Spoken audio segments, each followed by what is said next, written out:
Mindvalley, thank you very much. And all of you that are here from around the world, thank you very much. I see the comments pouring in already, and I haven't even said anything yet. I am really, really excited to be here with you now. I have an incredibly important message. I know many of you have kind of gotten used to me being a little lighthearted and maybe a little fun and lots of fun stories. Not today. Today, we're going to talk about some serious stuff, and I really mean it. Life-changing, serious stuff. Look, the last couple of months have taught us a lot about ourselves, about our political systems, about our press, about everything that we're dealing with around the world, and we've learned a lot. But I got to tell you, I don't know if it's like this for you, and I'd love to see in the chat. In fact, I'm going to open the chat window so I can see even better. I want to know how many of you have had the experience that this whole situation has taught you more about you than almost anything else you've ever faced in your life. How many of you guys feel that way? Because I know that's been the case for me. Look at that. Absolutely.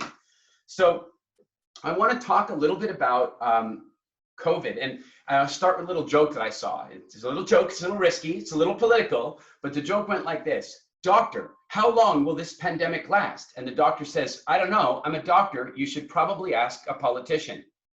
And that's the state of the world at the moment. We don't know how to listen to. We don't know who to listen to. One doctor's telling us we should wear a mask, and the other one's telling us that our oxygen levels will go down if we wear the mask. And then the left says this and the right says that. And at the end of the day, I think we're a whole lot more confused than we think we know. In fact, I've seen friends who used to love each other, hate each other over mask wearing. I'm serious. And I want to move past that for a minute. Here's what I want to suggest to you is, first of all, there are some conventional ideas about how you can slow down viral infections, that kind of stuff. The conventional ideas, like we've heard them from the WHO, we've heard them from the CDC, we've been hearing them for a long time.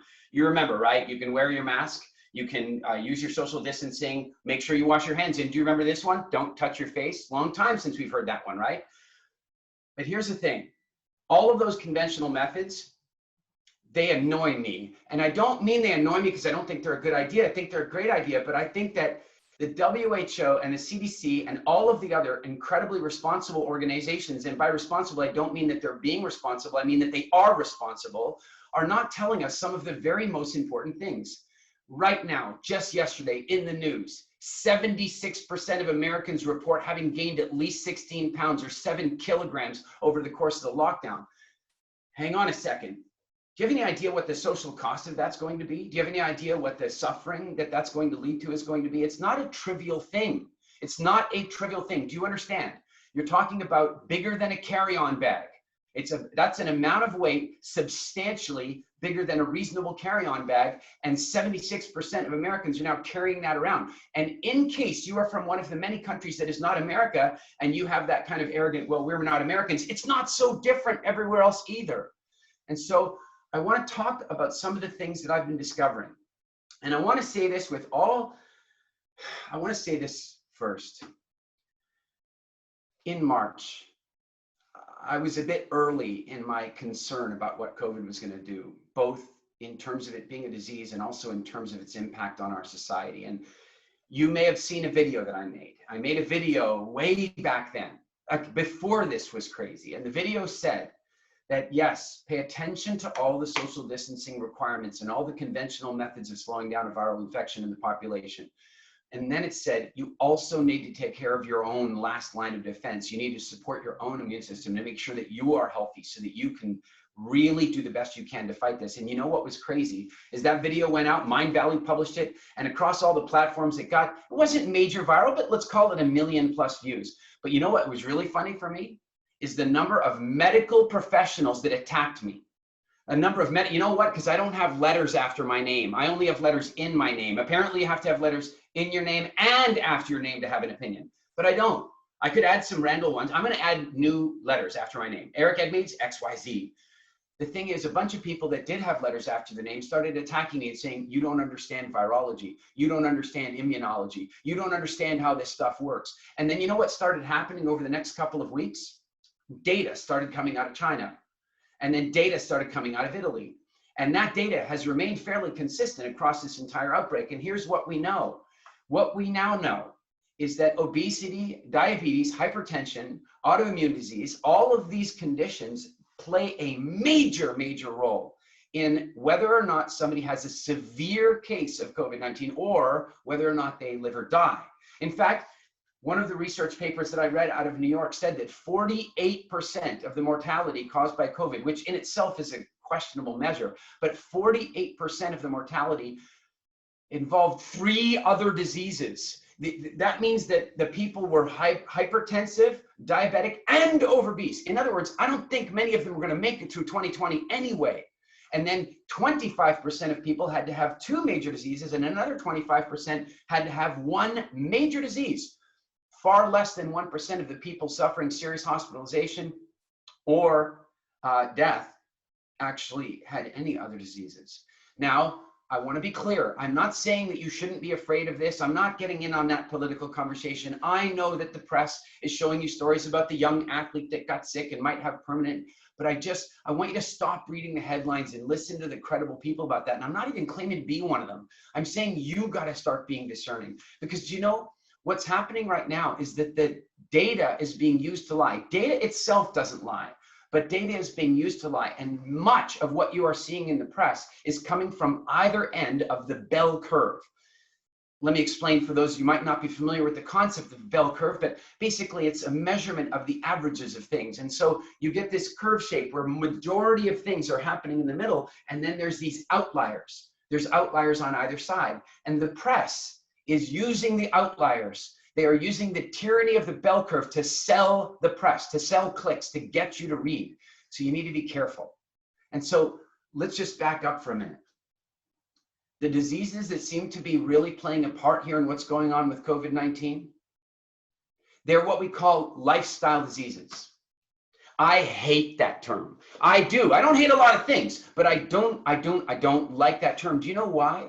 Because you see, I believe that lifestyle disease is a phrase that is being used by the food industry and by the various governmental regulatory authorities and parliamentary people and legislators. And they're using that phrase to shift the blame. They're using that phrase because if they call it a lifestyle disease, then it was your fault. But I'm here to tell you it wasn't your fault. Like anybody who gained the 16 pounds during the pandemic, their pandemic pounds, it wasn't their fault. At what point did the CDC tell you, you know what, you should move around, get sunlight, and you should eat well and don't put on any weight? Did the CDC ever say that to you? Did Fauci ever say that to you? Did the WHO ever say that to you? No. Mindvalley said that to you. I said that to you. And it might have been the single most important thing you really could have heard relative to your own health and relative to creating herd immunity. Listen to me very carefully. I want you to do a thought exercise with me. I want you to write it in the notes here. Here's my thought exercise for you.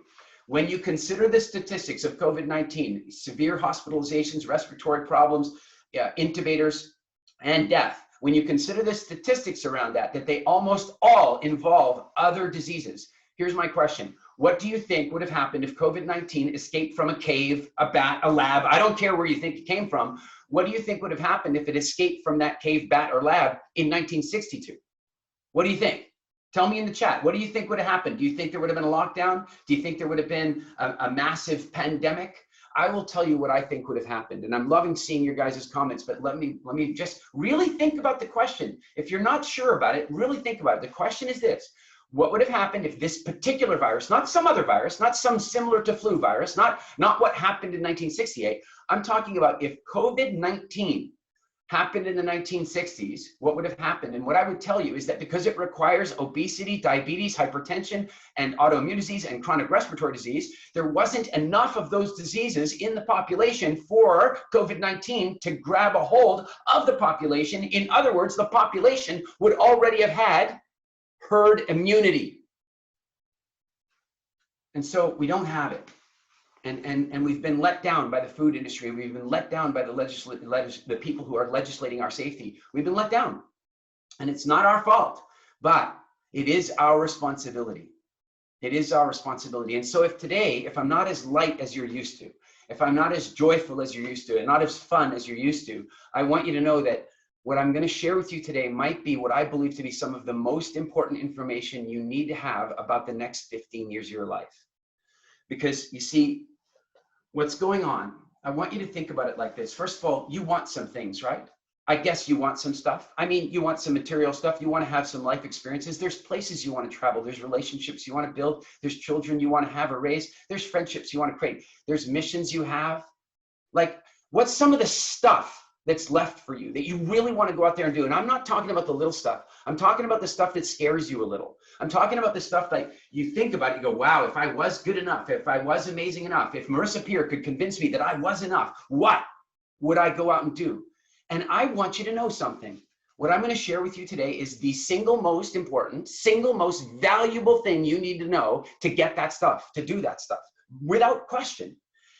I saw Jeffrey Allen the other day, and I hope I don't get this wrong. I love what he said. He says, we often think of our spirit as being inside. He says, no, it's wrong. We're inside our spirit. I think of spiritual existence as being a bit like this huge spiritual Wi-Fi network that we live in. And we're kind of like receivers. But what about when the receiver's sick? What about when the physical body isn't doing what it's supposed to be doing? What about when there's not enough of the right sugars in the brain?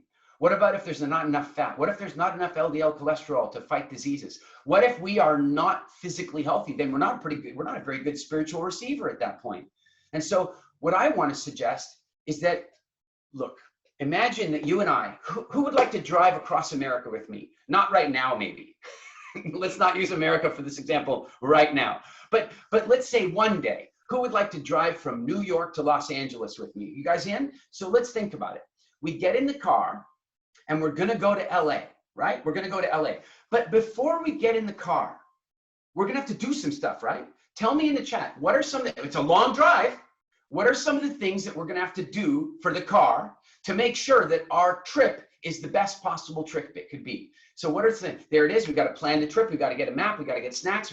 Now we're talking. We got to fuel up the car with the best quality fuel. We got to change the oil. We got to check the fluids. We got to check the tires. We got to make sure we have a spare tire. We have to take care of the car's physical needs. Do you understand? We have to take care of the car's physical needs. If we do not take care of the car's physical needs, the car will not get to the destination, or it will get to the destination with a lot of bumps on the road. It'll end up having to go to the shop a whole lot, doctor's office. It'll end up having to go in and get emergency repairs, hospitals. It'll need all kinds of treatment, doctors, drugs, pharmacy. Do you understand? If you don't take care of the car's physical needs, the car will not be able to do what it's meant to do. So now, let's understand that New York is where we are now, and LA is where we want to go. Right? If we want to get to that place. You guys said the missions you have. Some of you have major missions around social justice. You want to end hunger. You want to, or some of you have other stuff. You just want to take care of your family. You want to enjoy your life. You know that one of my favorite expressions is, I don't care how you measure success. Everybody has their own measure. My favorite measure of success is like this. Success in life is most easily measured by the number of days that you are truly happy. Do you know what's really interesting about happiness? It's a lot easier to be happy when the physical body is right. It's really tough to be happy when the physical body either is missing really important things that it needs, or that it has too much toxicity and garbage in it, or that it's not being used the way it needs to be used. So with that, if we were going on a long trip in our car, we might want to take out a checklist and go through the physical needs of the car. So what I want to share with you is the ultimate checklist of your body. I want to share with you something that we do at WildFit. It's the ultimate checklist of the physical needs of your body. And if you satisfy these physical needs, your body will get you to LA. If you satisfy these physical needs, your body will peak your creativity like crazy. If you satisfy these physical needs, you will have a much bigger capacity for love. If you satisfy these physical needs, your own ability to create spiritual connections will be stronger. If you satisfy these needs, life will be a whole lot more fulfilling. Who would like to know what these needs are? Anybody? Anybody curious? All right, let's do it. These needs are needs of the body, and I'm going to give them to you in what I believe to be the order of priority, the order of urgency. Air. Air. Now remember, it's not actually air that you need. It's oxygen. Now you might think it's kind of pointless to put that one. Why is that one first? Why is it the first one? We do it automatically. We go get air every day. We can't. In fact, we can't not get air. Your body won't even let you not get air. But it's not as simple as the fact that you have to get oxygen. It's a matter of the quality of it that you get. Like imagine that you were in one of the countries that forced people to lock down and not go outside. Some friends of mine were in a country, I won't necessarily mention what country that was, somewhere in Asia starting with an M. I won't mention it for political reasons, but what I will say to you this is they wouldn't even let them go outside to walk their dog. They need air. Air is the number one thing. They need high quality oxygen. They have to have that. So it's not just that you breathe, it's that you breathe good stuff. You need to be outside breathing good stuff. Then it's not also just a matter of what you're breathing, it's a matter of how you're breathing it. So your body is basically a big biochemical machine. It's a huge biochemical machine, and it controls the way you feel, and it controls your decisions, and it controls the way you see the universe through chemicals inside your body. And so wouldn't it be great if you knew how to turn the taps for all the chemicals? Like, you know, for example, when people take ecstasy, they turn on the tap for serotonin. How cool would it be able to just turn that on anytime you want? Just turn on the serotonin tap. But here's the thing, you kind of can. You see, when you breathe shallow and soft and slow, you are stepping into what's called pray mode. I don't mean prayer as in religious spiritual experience. I mean pray as in being hunted. It works like this. You're walking along, you see a lion over here. You do not do, this has happened to me many times in my life. About 2 years ago, I walked around a corner and there were 14 lions in the gully, 14 lions.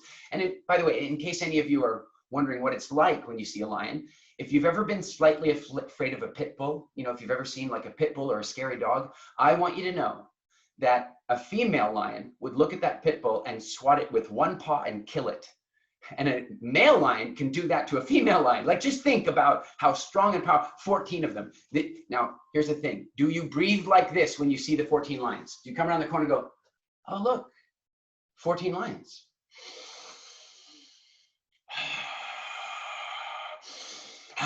No, that's not what you do.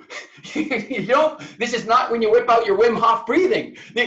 When you see the 14 lions, you do this, you go, and then you breathe incredibly shallow in the top part of your chest so that the lions won't hear you. It's pray breathing. Now, the problem is, come on now, how many of you do a fair bit of pray breathing every day, sitting at your desk, sitting at your computer, watching TV, that you breathe shallow just because it's easy that way, right? We breathe like pray all the time. If you breathe like pray all the time, your body is consistently producing cortisol, which is a stress chemical, and in severe cases, even adrenaline. And so here's a couple problems with that. One, cortisol causes you to store fat. Cortisol tells your body that, holy crap, the environment is scary. I better go get more fat to protect me. Fat is both an insulating layer against injury, and fat is stored water and energy. So if you're in stressful situations, you got to go get fat. So what do? You trick your body into believing you're safe, because guess what? You are. Do you know all this fear the press has been offering us, all this fear? I want you to think about something. I was on a WildFit call the other day, and I've been very happy, by the way, because I've had a number of WildFit clients on calls over the last week. And you know what they've told me? They've told me some very cool stuff. They've had COVID-19, several of them. And it was just like a common cold for them. And I'm so grateful. I'm not offering that as scientific research. There's no study on it yet. We're obviously going to dive into it. But you know what I really found is that people are afraid. And on one of our calls, a client came on and she said her stress was because her 108-year-old grandmother, she couldn't go visit her. And it was awfully stressful that she couldn't go visit her. And you know what I said? I reminded her about her 108-year-old grandmother, is that she's already had about 20 to 30 years of visits that other people don't get to have. You know, so maybe she could be grateful for that. But then I pointed something out, that her grandmother would have been born in 1912, which means by the time she was 15, 16 years old, she'd already been through World War I. By the time she was 20 some odd years, she'd been through the Spanish flu. By the time she was 35 years old, she'd been through World War II. She then went through the Cuban Missile Crisis. I mean, can you imagine what that century was like? If you were born after 1955, you were born in the easiest, nicest, most gorgeous experience that Earth has ever offered, despite what the press might be telling you. One of the reasons that we're handling COVID-19 so badly is that our leadership is just not good at disasters anymore, because we don't have them in real terms the way we used to. And so we're under all this stress, even though it's the safest times ever. So here's what you do. What you do is you breathe properly. And I'm going to show you one way of doing it. There's lots. Go study Wim Hof. There's lots of people doing breath work. I'm just going to teach you one of the systems that we use at WildFit. We call it 5x5 breathing. Are you guys ready? Who wants to do a little 5x5 breathing? You guys in? All right. We breathe in for a count of 5. We hold for a count of 5. We breathe out for a count of 5. And then we hold for a count of 5. And we do that 5 times. We're only going to do it once for time, but you can do it 5 times at home. So let's do it together. Here we go.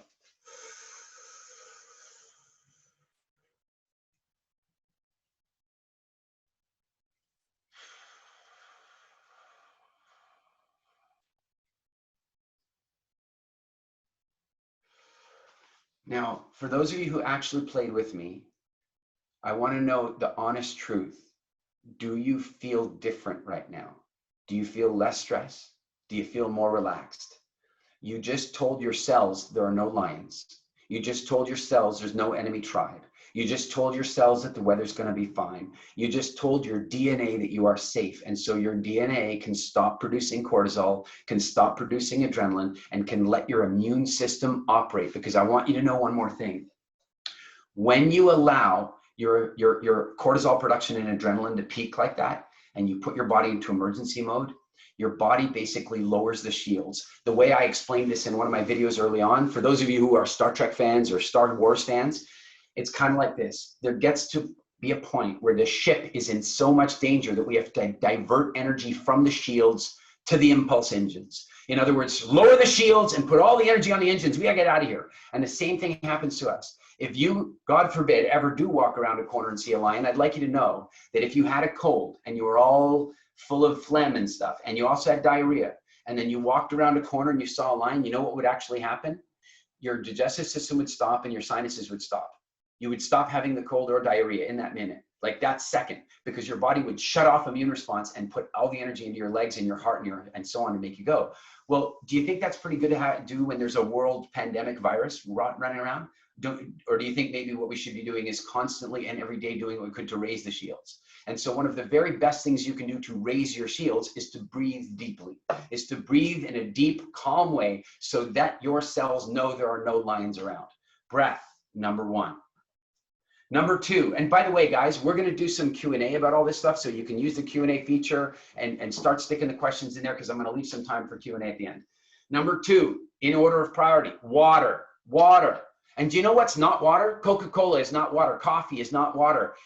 Juice is not water. Milk is not water. Do you know what is water? Water. Water is water. And you've got to get enough of it.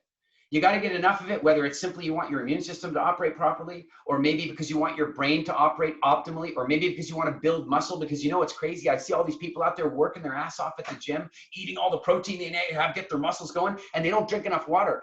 Your body can't build muscles without water.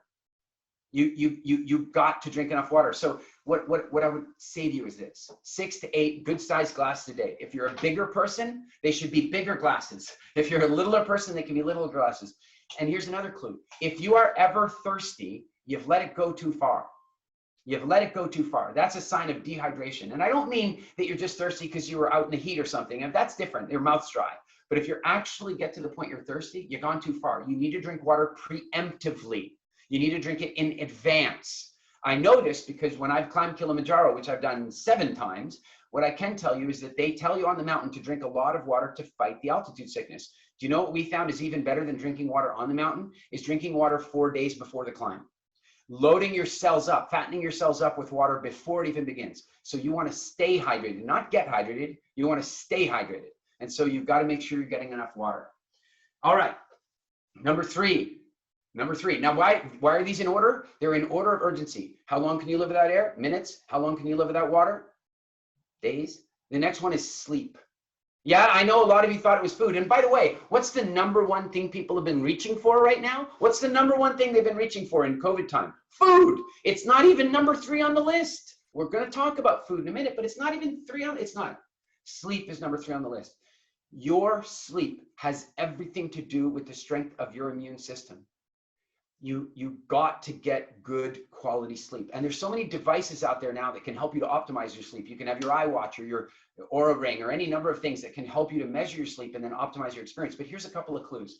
Turn off the digital devices at least 2 to 3 hours before you go to sleep. Don't eat any food 3 hours or 4 hours before you go to sleep. Have the room slightly cool. Have a nice warm blanket, but let the air be cool. Think about all the things tomorrow that you're most excited about. The more excited you are about tomorrow, the better you will sleep tonight and the easier you will wake up in the morning. Please get some sleep. Here's one clue, by the way. How many hours do you need? I'm curious in the chat. How many hours sleep do you all need to feel super functional? So let's see here. 8, 8, 8, 7, 8, 6.5, 8, 8, 8, 6.25. That's very accurate. 8, 8, 8, 7, 7, 7.5, 9, 9, 9, 7, 10, 12, 12. All right. So here's what I'm going to tell you. If the real answer is somewhere between 6 and 8, we're all different. I think it's between 6 and 8 for most people. But what I will say is this. The best thing for you to do is to stop using an alarm to wake up and start using an alarm to go to bed. So if you want to be up at 6 and you need 8 hours of sleep, now I'm going to teach you some basic accounting work here. It's not difficult. If you want to wake up at 6 and you need 8 hours of sleep, it means you need to be in bed by 10, which means you need to set an alarm for 8. And at 8 o'clock, the alarm should say, turn off electronic devices. Take a break from Zuckerberg, right? In that moment, take a break from Netflix, turn it off, then have some quiet time, and then go to sleep, and then wake up juiced about the day that's coming ahead. You've got to sleep. It's absolutely imperative. Now, need number 4 is energy. You need energy. So where does our energy come from? Now, this is a need that most people are satisfying incredibly well, but badly. What I mean is they're getting enough energy in, but they're getting bad quality energy in. And what we really want to do is eat the best quality energy. Your body has 3 primary fuel sources. 3. I know a lot of you think it's 2, but it's actually 3. Here they are. You know, actually, you guys tell me, what do you guys think the 3 energy sources are? Because somebody said Eric's one of them. Okay, 4. You got 4 energy sources. I'll be one. But what are the other ones? So fat, you got it. Carbs or sugars, yeah. Money, no. And protein. A couple of you got it. There it is, protein. So let's talk about that. As energy sources go, sugar should be considered to be the urgent, hot-running, temporary fuel source. You eat it, you can burn it real fast, but then you crash. Protein should only ever be a fuel source that you're using in certain emergency conditions, under significant stress or during fasting time. And it's really important that you do that, and I'll tell you why. Your body is so smart. It is, it's incredible. I'm blown away by your body, because here's something that it does.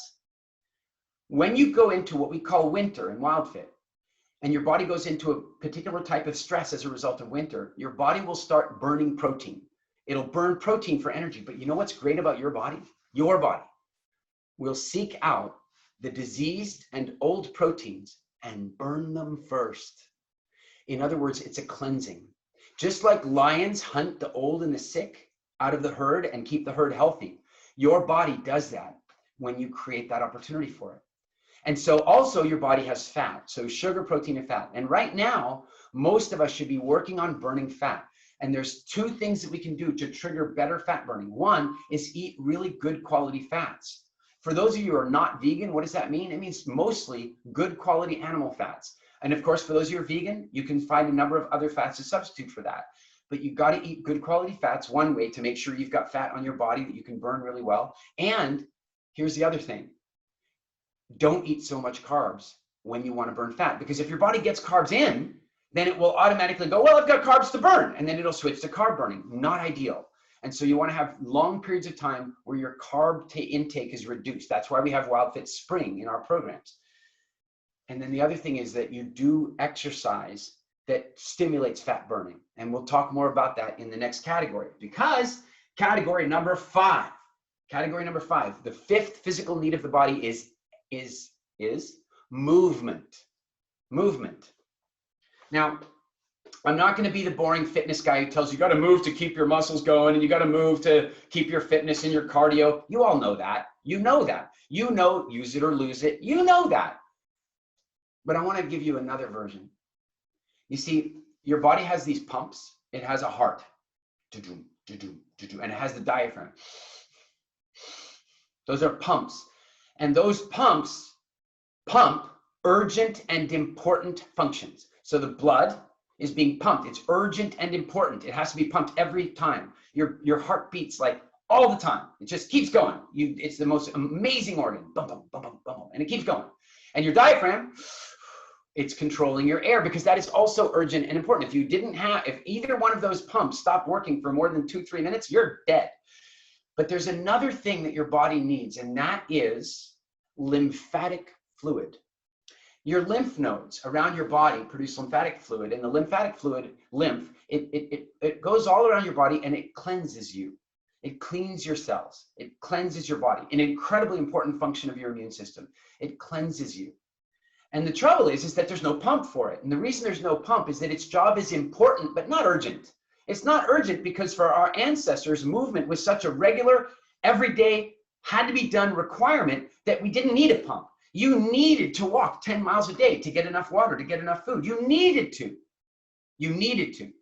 And so you didn't need a pump until this century, when we just stopped moving. When the most moving that most of us do in a day is our eyes moving around a screen. And now that we aren't moving enough, we're not getting enough lymphatic flow through our systems, and we're building up acid and toxicity in our body that our lymph system would normally be taking care of. You have to move, not just for your muscles, not just for your bone density, but to move lymphatic flow. How do you do that? Muscles. When you contract and relax your muscles, when you stretch, when you do deep diaphragmatic breathing, it's basically tissue movement. You got to get the tissues moving. And so if you do deep stretches, if you do deep yoga, Pilates, you go to the gym and have a workout, you go and do some boxing, you go off and do, look, you just got to move and go to a Zumba class, get yourself moving and breathing deeply, and then lymph will be flowing throughout. And you will start cleansing your body. And you need to do that pretty much in some form every single day. Like, look, stop being good at rockstar parking. If you go to the store, if you go to the movies, if you go to the mall, don't take the rockstar parking. Leave the rockstar parking for the mom and the kids, okay? Because that's hard work. The rest of us, walk. Get the movement in. Do 10,000 steps a day. Do your stretches every morning. But you've got to get your lymphatic flow moving. And, by the way, one of the very best ways to keep your metabolism running really well and to keep your immune system running really well is to have increased muscle density and decrease fat composition. So moving helps with that as well. So that was number 5. Number 6, sunlight. Listen to me very carefully. I don't care who told you this. I don't care where you got it from, but the sun did not magically become evil in 1963. Didn't happen. But you know what did happen? Some marketers got a hold of some data and scared the pants off everybody, or I should say scared the pants and shirts on everybody about the sun. Oh, the sun's bad. It's really bad. I used to work for this guy. I tell you, he was so white. He was so white that if he was standing beside me, you wouldn't be able to see him. He just wouldn't even go in the sun. We went out on a canoe trip once. He wore a wide brim hat and a scarf over his face and sleeves up to here and gloves. He was so terrified of the sun because the Australian government and marketing people had terrified him about it. And you know what's really crazy? He gets no vitamin D production of any kind, and it's likely going to cause him cancer because he's afraid of getting cancer. You got to get sun. You must get sun. Now, let's be clear for a moment. If you are darker skinned, that is to say that you are of recent African origins or Middle Eastern origins, and you are living in Norway or Estonia or Latvia, Lithuania or Siberia, then you're going to have a harder time getting enough sun, right? Because your skin is not allowing as much of the sun to go all the way through. It's evolved that way. So that means those people need to work even harder to get enough sun. Conversely, those of us who have lighter skin or even way lighter than me, when they live in closer to the equator, they have to be careful about how much sun they get because their skin is more delicate. I'm not suggesting you should be going out and burning. Burning is a bad idea. You should not let your skin burn, but you must get sunlight. It's disinfecting. It's a disinfectant for your blood. It helps you raise vitamin D, which unbelievably supports your vitamin D. One of the studies I read recently said that 94%, in one large test group, 94% of the people who succumbed to COVID-19 were vitamin D deficient. 94%. And none of the fully loaded vitamin D patients in that study died. Just that one study was saying vitamin D was key to all of it. Now, I have a public service announcement for you. Public service announcement. Do you live in the United Kingdom? Do you live in Vancouver or Seattle? You are not getting enough sun. But here's the good news.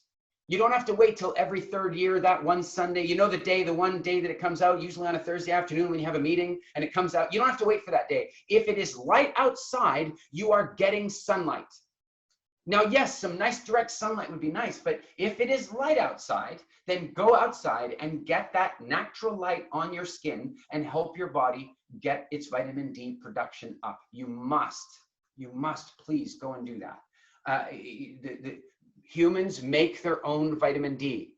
I am not a fan of taking vitamin D supplements. I do not want you drinking vitamin D fortified milk and all that garbage. I want you to let your body do its job.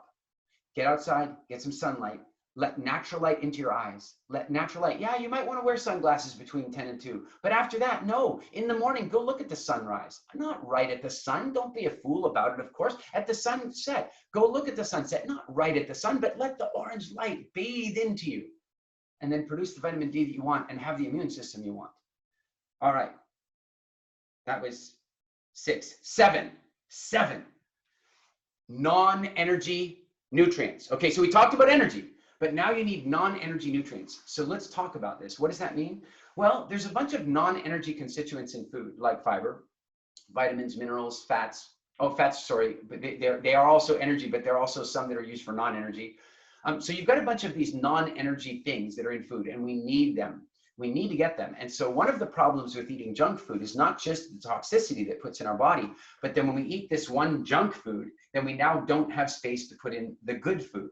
So one of the principles, many of you know through WildFit, one of our principles at WildFit is your health is far more dependent upon you getting enough of the good stuff than it is you eliminating the bad stuff. You understand? So getting rid of the bad stuff is a good idea. Yeah, there's some bad stuff you should get rid of.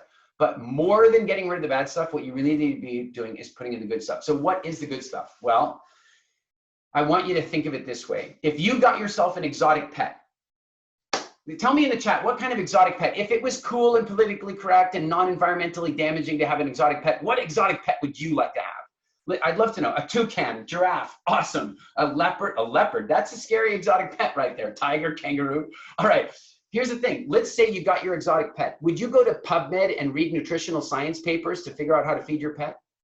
Would you go to the Harvard Medical Science Department to find out what to feed your pet? No, you know what you do? You would tune into BBC, you would tune into the National Geographic Channel, and you would listen to the announcer going, well, here we've got the elephant, and the elephant has a natural diet of eating 200 kilograms of bark and grass every day. And, you know, like, you would listen to the nature guy, and the nature guy would go, this is what this animal eats. We know what humans eat. We know what we've eaten for 250,000 years. It's not a mystery. It's not a mystery. It's just a decision. And I'll put it to you this way. One decision. Are you going to be vegan or not vegan? If you're going to be vegan, you're going to have to do some extra work, because humans have always eaten animal products. And so we know that humans have eaten meat and fish and eggs and that kind of stuff, and a wide variety of seasonally available seeds and plants and fruits. We know that. That's what humans have been dependent upon for hundreds of thousands of years. For those of you who want to be a vegan, no problem. You just got to do a little bit of research to make sure you get enough of your amino acids, making sure you're getting enough of your B12s. You're going to have to figure those things out. But those are the core things that people need.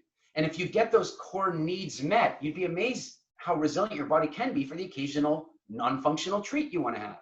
You know, something you're eating for emotional reasons other than nutritional reasons. You've got to get the good stuff in. And number 8. Okay, sorry. Number 8. 8. Are you guys with me on 8? You guys, who wants to know number 8? Can anybody tell me what they think number 8 is? What is number 8? What do you think number 8 is? Physical needs of the body. Number 8. I wonder how many of you guys got that? Sex. It's not sex, but sex qualifies. The 8th physical need of the body is touch. The 8th physical need of the body is touch. Physical touch. We are social animals. Some animals are naturally social. Some animals are naturally more solo. I'll give you an example. Cats. Cats around the world are basically solo animals. Lions are a bit different. They are savanna cats, and they're the only cats that are like this. They form families, but all other cats are basically solo. If you see cats together, it's because they just had kittens, and once the kittens are like, you know, basically in human years, about 14 years old, they kick them out of the house and they're solo again. I always say that if people buy themselves a dog, it's because they wanted a loyal best friend who would live with them, you know, and be really loyal to them. And if they buy a cat, it's because they wanted an ambivalent roommate that wouldn't pay rent. Cats are very solo. Dogs are very social. Humans are very social. Humans are very social. We are so similar to chimpanzees. We are so similar to chimpanzees that there are 2 species of chimpanzees on Earth today, the bonobos and chimpanzees. We share more genetic material, we share more DNA with the one chimpanzee than the other one does. We are more closely related to the one chimpanzee than the other chimpanzee is. We are the 3rd chimpanzee. This is interesting because we can look at them and we can learn about their behaviors and we can learn about them. We're not saying we can draw direct connections. That would be maybe a logical fallacy, but we can certainly look for patterns and open up lines of inquiry as a result of them. And you know what I found out about chimpanzees? How many of you guys have ever seen a nature show where the chimpanzees are picking at each other and preening each other and picking ticks off? You guys all seen that? Here's what's really fascinating. In chimpanzee culture, they're only allowed to do that for chimpanzees that are of equal or greater social rank. They're not allowed to do that. They won't do it for the chimpanzees that have a lower social rank. So that means the highest ranking chimpanzees get the most affection. They get the most touching, the most cuddling, the most all that stuff. And the lowest ranking members of the tribe get none. And you know what? They have the lowest life expectancies of the troop. They die. They don't get to breed. They don't get to pass on their genetic material. It's a system designed to make sure that the highest ranking members of the troop actually have babies. And so the lack of physical touch kills them. And by the way, I won't go into the real heartstring science on this, but I'll bet you some of this, you know this about failure to thrive syndrome. I don't want to get into it. It'll just make me cry, make other people cry. I'm just telling you, babies need to be touched. They need to be touched. We need to be touched. And so your 8th physical need is long hugs, not this rubbish hug where you tap somebody on an A-frame hug and they tap somebody on the back. I'm talking about a hug where your body is touching and you're holding and your energy is mixing. Long kisses, holding hands, playing with each other's hair, washing each other's hair in the shower. Assuming you have that kind of relationship with that person, I want to be clear, but you understand my point is we've got to have touch. That's the 8th physical need of the body. And so I want to recap them. And then Jason, I'm up for some questions or dialogue with people. I'm so excited to connect. Need number 1, air. Breathe good quality air, do deep breathing. Water, stay hydrated, drink good, clean water, mineral water where possible, and drink it preemptively. Don't let yourself get thirsty. Sleep, set alarms to go to bed, not to wake up. Energy, you want to burn the right energy source. You want to be primarily a fat burner. Learn all about that. You want to make sure that you've got enough movement in your life, both for your physical fitness and your cardio fitness and all that stuff, but also just to move the lymph around your body. You got to make it happen. You got to have sunlight on your skin and in your eyes to produce the vitamin D you need and to cleanse your blood. You got to make sure that happens. You have to have non-energy nutrients, all the things that we eat in our food, the fibers and the vitamins and the minerals, the vitamin C's and all that kind of stuff that you must get. You got to get those things in your body. And then of course, physical touch. We've got to get physical touch. If you handle those 8 physical needs, everything you want in life will get easier. Every single thing. You want to make a lot of money? Satisfy those needs. You want to have a great relationship? Satisfy those needs. You want to have a great spiritual connection with your spiritual beliefs? Satisfy those needs. You want to be somebody who changes the world? Be the change you want to see in the world and satisfy those needs. Thank you guys so much. Your passion in the notes and in the comments has just been such a drive of energy for me in this day where we don't get to be with live audiences in person so much. So I really appreciate all of you being here. And all I'm going to ask you to do is do these things and teach them to others. Thanks very much.